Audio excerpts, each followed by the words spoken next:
עכשיו צריך לדעת מסוף שקיעתה, אמרנו צאת הכוכבים, מהר לאחר תפילת ערבית גם. חשוב מאוד שזה יהיה לאחר תפילת ערבית. ולמה לאחר תפילת ערבית? הרב עובדיה זצ"ל כותב שתדיר ושנו, תדיר קודם.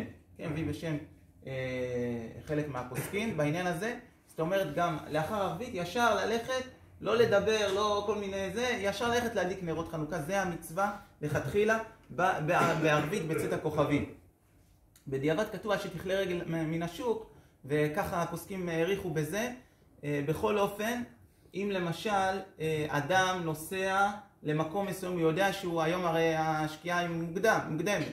אם אדם יודע שהוא נוסע עכשיו לאיזה מקום בצפון, בדרום, לא משנה, איזה מקום מסוים, נסיעה ארוכה, והוא יוצא לפני הזמן, זאת אומרת, אז חלק, כן, יש חלק מהפוסקים שכותבים שאפשר להדליק מפלג המנחה, כן? מפלג המנחה.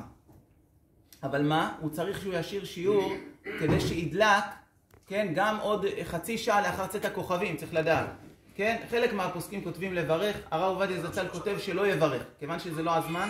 כך נראה גם מלשון הרמב"ם, כן?